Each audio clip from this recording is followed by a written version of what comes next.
감사하며 기도 올리옵나이다. 주님 사랑하시고 크게 한번 아멘 합시다. 오늘도 참 좋은 날 우리 하나님 아버지께서 택한 백성들을 향해서 만세전에 계획하시고 준비하신 가장 주님이 땀방울이 피방울이도록 기도하신 그 겟세마네 현장을 성령의 도우심으로 저를 포함해서 여러분과 함께 같이 가서 주님께서 오늘 말씀해 주신 어디까지 참겠어요? 어디까지 참아야 할까? 같은 내용인데 베드로의 행동을 보시고 말씀해 주신 예수님의 마음을 다시 한번 깨닫는 귀한 시간 되기를 주님의 이름으로 축복합니다. 말씀을 준비하면서 이탈리아의 출신인 유명한 오케스트라 지휘자 한 분을 여러분들에게 소개합니다. 토스카니니라고 하는 사람이 되겠습니다. 이 토스카니니는 저렇게 화면에서 저렇게 되어져 있고 타임지에까지 나와서 그렇게 아주 한 시대의 훌륭한 리더자로서 지휘자로서 감당했던 분입니다. 제가 이번에 눈이 좀 안 좋아서 눈 수술을 양쪽 다 했는데 지금은 의술이 좋아서 안 보이게 되면 눈 수술을 하면 잘 보여요. 그런데 저분이 아주 악성 근시암이었어요. 보지를 못해요. 악보를. 그러나 음악에 대한 재능은 탁월했어요. 그러니 부모님이 얼마나 안타까웠겠어요. 악보를 읽어야 되는데 악보를 보지 못하니까 그 달란트가 있으면 뭐합니까? 대성할 수가 없는데 그런 가운데 실망과 좌절 속에서 있는데 정작 토스카니니는 그렇게 생각을 하지 않았어요. 아니 소경은 전혀 안 보이지만 나는 안 보이는 건 알지 않느냐. 다 흐릿하게 보였기 때문에 힘드는 것뿐이지 내가 뭐 안 보이느냐. 아주 긍정적인 생각을 가지고 생활에 임했다라는 그 어린 시절의 기록이 있습니다. 그런데 한 번은 이 토스카니니가 이런 생각을 한 거예요. 그래 어차피 악보가 잘 안 보이고 이렇게 봐야 보여지는 될까 말까 하는 거니까 이렇게 하지 말고 엄마가 악보를 다 이렇게 읽어주거나 뭐 하여튼 전달 방법이 있게 되면 그걸 다 외워버리자. 오늘 변화의 삶에 우리 성도님들이 다 성경 구절을 외워버린 것처럼 외워버리자. 이래가지고 모든 악보를 그때부터 외우기 시작합니다. 다. 오페라면 오페라, 뭐 베토벤이면 베토벤, 뭐 슈베르트면 슈베르트, 다 그 악보를 외우기 시작하는 거예요. 대단하죠. 와, 피아니스트 가능합니까? 그지? 안 보고도 다 치는데 실제로 하다 보면 연주할 때 안 보고 치지 않습니까? 다 외웠기 때문에 치는 거거든요. 가능합니까? 외웠다는 거죠. 그렇게 해서 이 사람은 원래 전공이 첼로였어요. 첼로를 갖다가 이제 전공한 사람인데 오케스트라의 한 단원으로서 첼로 파트에서 열심히 이제 다 외워가지고 하는데 하나님께서 역시 준비하는 자에게는 기회를 주시더라고요. 지휘자가 나왔겠어요? 안 나왔겠어요? 안 나왔어. 갑자기 안 나왔어. 근데 연주를 해야 되는데 어떡합니까? 근데 지휘자는요 알다시피 악보를 다 외워야 돼요. 파트별로 다. 그래야 지휘를 할 수가 있는 거거든요. 근데 교향악단의 오케스트라의 그 멤버들이 악보를 외우는 사람이 없어. 왜? 눈이 좋으니까 다 보면서 했단 말이에요. 웬만큼은. 그러니까 외우려고 하는데 토스카니니만큼은 워낙 눈이 아프다 보니까 다 외웠던 것이 소문이 나가지고 야 토스카니니 네가 좀 하면 될까? 다 외웠잖아. 그래? 그래가지고 얼떨뚱땅 자의반 타의반 해가지고 지휘를 하기 시작했는데 이게 히트가 됐더라 이거예요. 그래가지고 정지휘자는 박장님이 조심해. 정지휘자님은 물러가고 그 다음부터 토스카니니가 정지휘자가 돼가지고 그래가지고 활동을 하면서 그 명성이 알려져서 미국으로 이민을 와서 미국에서 아주 지대한 역할을 했던 한 분의 스토리를 먼저 여러분에게 소개합니다. 우리는 여기서 배울 것은 얼마든지 포기할 수 있고 얼마든지 자기 인생을 그런 상황 속에서 내가 뭐 음악을 하면 뭐해 라고 주저앉을 수 있던 가능성이 있었던 사람이었는데 그는 그 역경을 듣고 그럼 외워버리자 라고 해서 오히려 어느 누구보다도 탁월한 지휘자로서의 한 인생을 살았고 성공적으로 한 인생을 마쳤다. 이렇게 우리들에게 교훈을 주고 있습니다. 이민생활 힘드시죠? 미국 생활 만만치 않습니다. 잠 못 자야 되고 또 문화적인 충격과 언어의 소통 때문에 굉장히 우리가 참 이방인으로서의 모습을 우리가 1세대들은 느끼고 있습니다. 그런 가운데서도 우리는 책임이 있고 자녀들을 또 가정을 지켜야 되겠다는 그런 사명감 때문에 그런 부담감 속에서도 열심히 우리는 정말 잠 안 자고 성실과 근면이라는 그 무기를 가지고 우리가 이민생활 열심히 적응하고 있습니다. 학업도 마찬가지입니다. 여기서부터 자라는 사람들은 영어에 대한 불안감이 없지만 우리는 그 사전 하나하나를 찾아가면서 단어를 뜻을 파악하고 그리고 논문까지 쓰라고 하면 진짜 밤을 새우면서까지 남들이 1시간 할 거 우리는 10시간 하면서 이렇게 수고를 하는 모습을 우리는 봅니다. 고민도 많이 하고 수고도 많이 합니다. 쉬운 게 없어요. 쉬운 게 없어요. 신앙생활도 마찬가지입니다. 그냥 뭐 적당히 뭐 그냥 하면 얼마든지 그냥 할 수 있습니다. 그러나 진짜 내가 하나님의 자녀로서 이제는 사역자로서 아니면 부름받은 자로서 내가 어떻게 살아야 될 것인가라고 하는 것은 끊임없는 자기 자신과의 싸움이라는 것을 우리는 기억할 것입니다. 누가복음은 그런 면에서 우리에게 정확하게 도전해주고 있습니다. 누가복음 4장 13절을 보게 되면은 4장에서 이런 내용이 나옵니다. 예수님께서 드디어 이제 공생애를 시작하시면서 광야에 가셔서 마귀의 시험을 이기십니다. 그렇죠? 잘 아시죠? 그 공생애를 시작하기에 앞서서 마귀의 시험에서 40일 동안 금식하는 가운데에서 떡이 돌이 변하여 떡이 되게 하라. 먹는 문제입니다. 높은 곳을 떨어져라. 그럼 받쳐주겠다라는 어떤 자기가 어떤 하나님께 특별히 봐준다고 하는 그런 것을 나타내라는 것입니다. 세 번째는 천하 영광을 다 보여주면서 네가 나에게 머리를 숙이면 이거 다 주겠다는 겁니다. 여러분, 이 사탄의 유혹의 특징은 다 외부적인 겁니다. 먹는 문제, 세상의 인기 문제, 부귀, 돈의 문제, 다 이거 외부적인 겁니다. 그거를 주님은 말씀으로 물리쳤어요. 그 결과 누가복음 4장 13절에 이렇게 기록되어 있습니다. 마귀가 얼마 동안 떠나니라. 이렇게 말씀하고 있습니다. 마귀가 얼마 동안 떠나니라. 이 말은 아주 예수님 그렇게 적기 때문에 항복했다. 이 말이 아닙니다. 지금은 항복하지만 세컨 찬스를 보겠다. 이렇게 하고 마귀가 잠시 떠났던 마귀가 언제 나타나는 줄 아십니까? 겟세마네 동산에서 나타납니다. 그 십자가를 앞두고 오늘 이 장면을 잘 여러분들이 묵상하시면서 시간상 다 읽지는 않았지만 그 앞에 땀방울이 핏방울에도 기도하시면서 그 겟세마네 동산의 핵심 중에 핵심이 뭔지 아십니까? 주님이 내 뜻대로 하옵시고 아버지의 뜻대로 하옵소서. 와, 이건 뭔지 아십니까? 누가복음 4장에서는 외부의 환경을 통해서 마귀가 우리에게 공격을 해오고 유혹을 해오는 것이라고 합니다. 누가복음 22장에 나오는 겟세마네 동산은 결국에 가서는 마귀는 나와 내 자신과의 싸움, 내 속에서 끊기지 않는 갈등. 그래서 예수님께서 말씀하시기를 누가복음 22장에 너희는 유혹에 빠지지 않도록 깨어서 기도하라. 시험에 빠지지 않도록 깨어서 기도하라. 라는 말씀으로 제자들에게 권면해주고 있는 말씀인데 베드로와 야고보와 요한은요 그 육체의 필요를 참지 못하고 작다 이거예요. 작다 이거예요.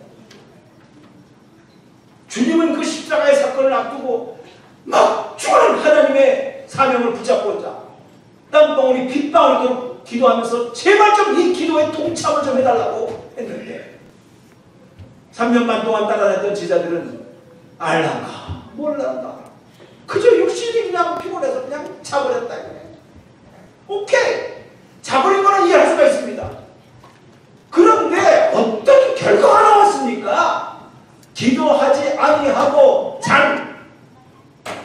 베드로는 하나님의 뜻을 알지 못하고 인간의 뜻으로 생각을 해가지고 제사장의 종이긴 말고가 칼을 가지고 예수님을 치려고 할 적에, 죽이려고 할 적에 자기가 칼을 뽑아가지고 말고를 되려 치려고 하다가 말고가 싹 피하는 바람에 귀가 잘라졌어.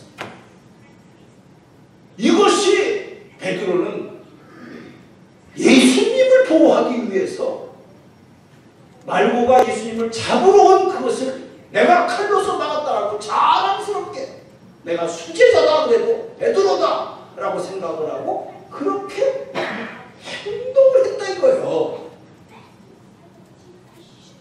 두 번째, 가룟 유다는 기도하지 아니하고 따라는 다녔지만 자기 생각으로 예수님을 믿었기 때문에 결정적인 순간에 돈의 유혹에 빠져가지고 예수를 배신했다 이거예요. 세 번째, 베드로는 수제자와 함께 예수님이 잡혀서 대제사장 집에 가서 밤새도록 고문을 당할 때 따라갔다고. 그래도 내가 수제자인데. 그런데 성경은 뭐라고 말합니까? 22장에 멀찍이 간격을 두고 따라갔다 했어요. 안 따라간 게 아니에요. 그러나 여차하면 나는 몰라요. 그런 여유를 가지고 따라가는 모습이 솔직하게 의사, 누가는 표현을 하고 있어요. 이 모든 것이 어떤 결과로 이렇게 나왔습니까? 무엇 때문에 이런 결과가 나왔습니까? 기도하지 않았기. 말세에 우리가 해야 될 일이 참 많지만 예수님은 이 엄청난 하나님의 뜻을 이루기 위하여 온 인류를 구원하기 위하여 정말 때가 차면 드디어 십자가의 사건을 앞두고 전심을 다해서 기도를 하고 계시는데 제자들은 아무것도 없는 거예요. 졸고 있는 거예요. 피곤하다는 이유로. 오늘 저와 여러분이 이 현실을 잘 생각해 보세요. 성경은 육신이 피곤하기 때문에 졸았다. 그것도 한 번, 두 번, 세 번 예수님이 가셔서 깨웠어요. 근데도 깨우니까 깨는 척했다가 또 가니까 또 졸아버렸어요. 여러분, 어찌 이것이 조는 것만 얘기겠습니까? 이민생활에서 이거 받고 난 저거 받고 난 기도할 시간 없어.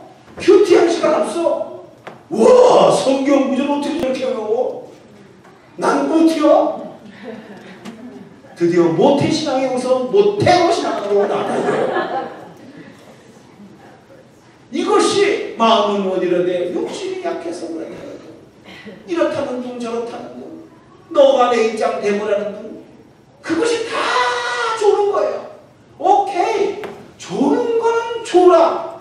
문제가 있는 거는 있어. 형편이 다른 것은 달라. 그러나 그걸로 끝나는 게 아니다라고 성경은 말씀하고 있다 이거예요.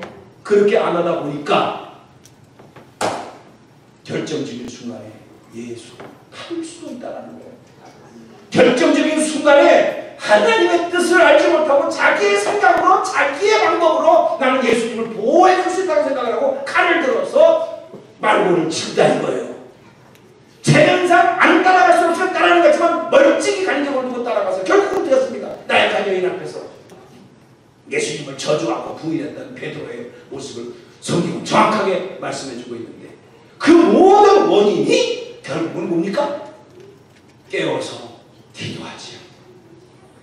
결국은 그 유혹이라는 거예요. 여러분, 유혹에 빠지지 않도록 기억하라. 여러분에게 지금 현실적으로 다가오고 있는 유혹의 내용은 뭡니까?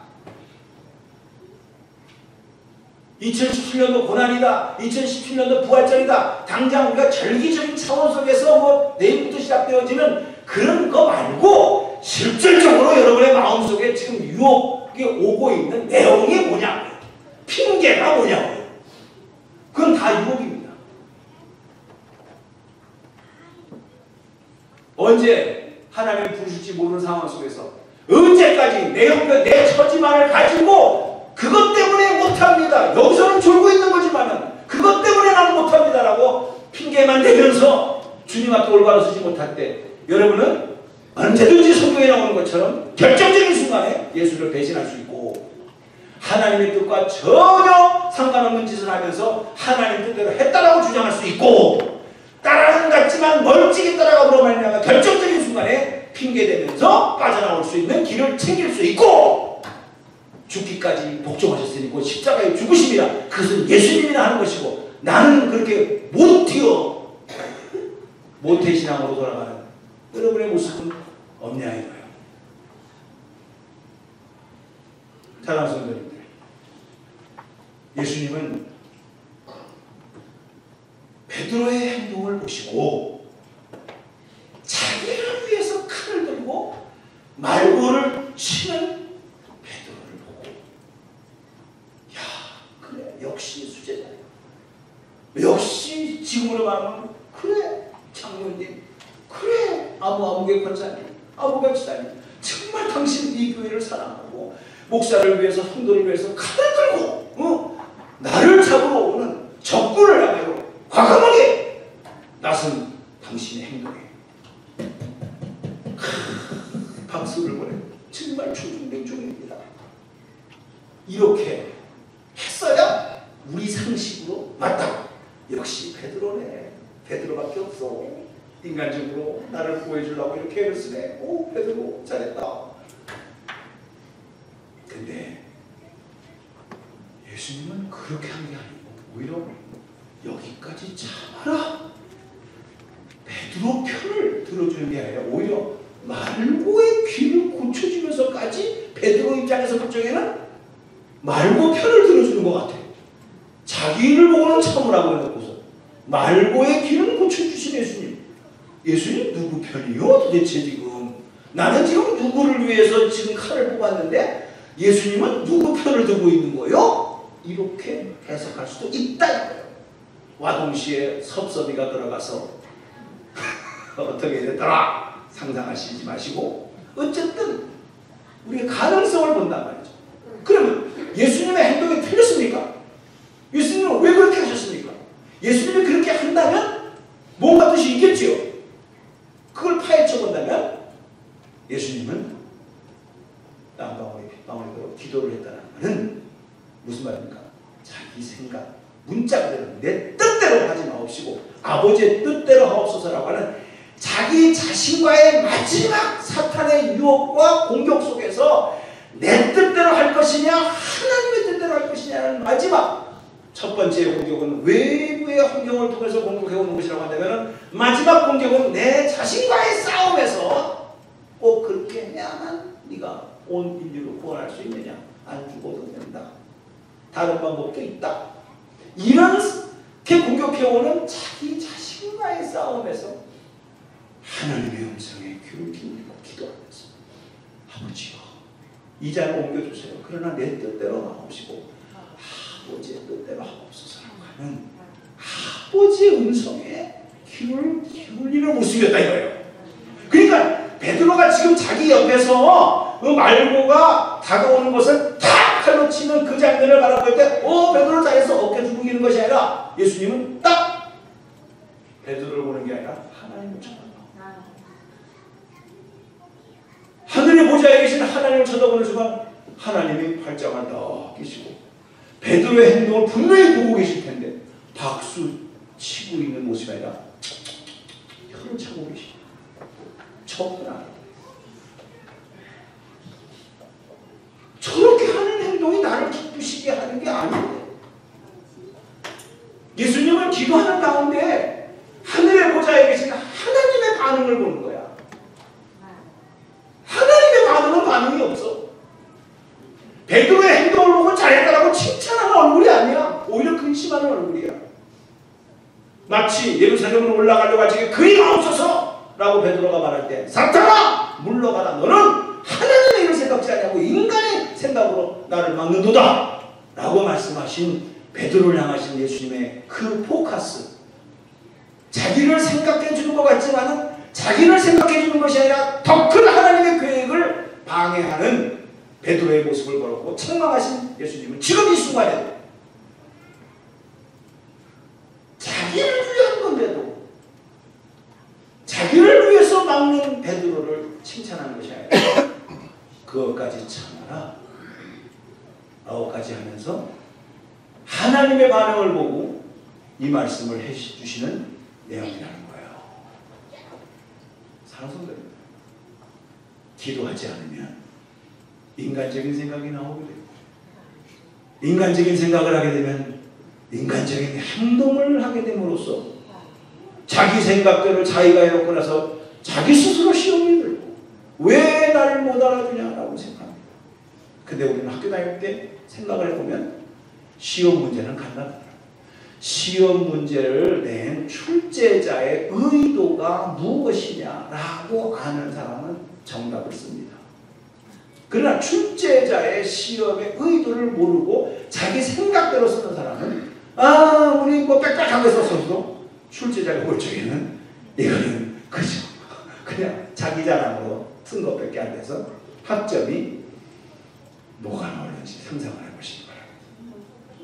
신앙생활은 뭐냐? 간단합니다. 기도는 내 뜻을 관철시키는 것이 아니라 오늘 예수님처럼 내 뜻은 뒤로하고 하나님의 뜻을 생각해 보겠다고 하는 그 결단 속에서 이루어지는 이 겟세마네의 기도의 핵심, 내 뜻대로 가보시고 아버지의 뜻대로 가보소서 라고 기도 중에 그 분명한 목표와 자기의 걸어갈 사명을 깨달았을 때 예수님은 마음이 흔들리지 않았다는 거예요. 오히려 베드로를 책망했다는 거예요. 그것까지 책망하고 그렇게 하도록 내버려둬라. 오리지널 뜻은 그렇다라고 해석을 하고 있습니다. 그러면 어디까지 참겠어요? 라고 하는 제목을 내가 한 것은 우리는 이렇게 생각하면서 합니다. 그래, 내가 예수님이 저렇게 참았으면 또 참아야지. 그러니까 그래, 안 보면 돼. 안 보면 돼. 마음에 두지 말자. 그저 한번 뭐 당했으면 됐고 남은 상대를 안 하면 돼. 라고 하는 것을 그냥 참았다. 이 정도로 여러분들이 쉽게 해석할 수가 있고, 그리고 이 말씀을 보면서 나도 참았다. 이렇게 해석하면서 쉽게 넘어갈 수가 있습니다. 근데 예수님께서 오늘의 핵심 포인트로 가장 중요한데요. 이것까지 참아라 라고 하면서 그 말고가 예수님을 잡으러 오는 것을 베드로가 칼로 치는 그 장면을 참아라, 그걸로 끝난 게 아니었어요. 잘 보세요. 22장 51절이 핵심입니다. 예수께서 일러 이르시되 이것까지 참으라 하시고 그 귀를 만져 낫게 하시니라.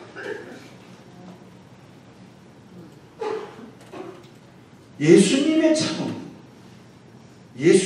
참음, 그 행동을 하지 말아라, 참아라가 아니라 자기를 잡으려고 오는 말고 그 원수의 다친 귀를 만져주심으로 고쳐주시는 참.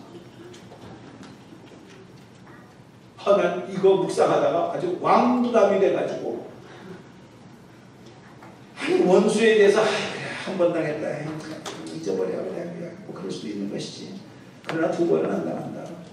그리고 대화 안 하면 되지, 뭐 그냥 뭐 상대 안 하면 되지. 이런 걸로서 그냥 덮어버려. 이 정도로 생각했는데 원수의 아픔을 고쳐주시는 예수님이요. 이게 참음이요. 이야, 이렇게 할 수가 있을까라고 묵상을 하면서 이걸 어떻게 증거를 해야 됩니까? 라고 설교하는 것을 멈추고 기도를 하는데 주님께서 보여주신 것은 이거예요. 너의 모습이 원수 되었을 때, 죄인 되었을 때, 연약할 때 하나님께서 오래 참으시고 말고의 귀를 고쳐준 게 말고가 아니라 너의 상처난 마음, 네가 나를 모르고 요리 뺀지 조리 뺀지라면서 별말 다 하면서 교회를 향하여 예수님을 향하여 별소리를 다 했던 그거 다 주님께서 쓰다듬어 주시고 고쳐주시고 그래서 만져주셔서 자녀 삼으신 거야. 이게 참으신 거야. 말고 얘기가 아니라 너 얘기야. 그래서 우리가 남의 모습이 하나님을 은혜로 되는 바울도 그렇게 고백을 했고 나도 그렇게 고백을 하려고 그러고 그 느낌 바가 있어요. 여러분에게 이 말씀을 고난주간을 앞두고 증거합니다. 여러분은 어디까지 참겠습니까? 어디까지 참아야 참는 거라고 생각하시겠습니까? 피해를 받습니다. 고통을 당했습니다.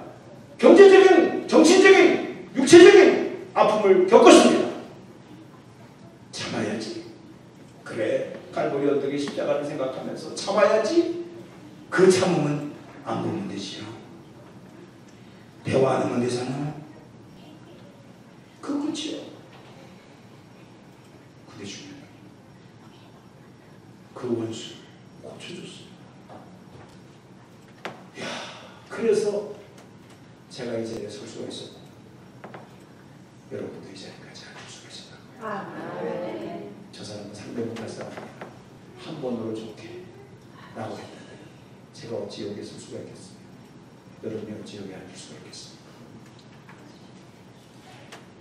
못 본 척 무시하고 입술을 한번 깨무는 것으로 인내했다. 이게 아닙니다.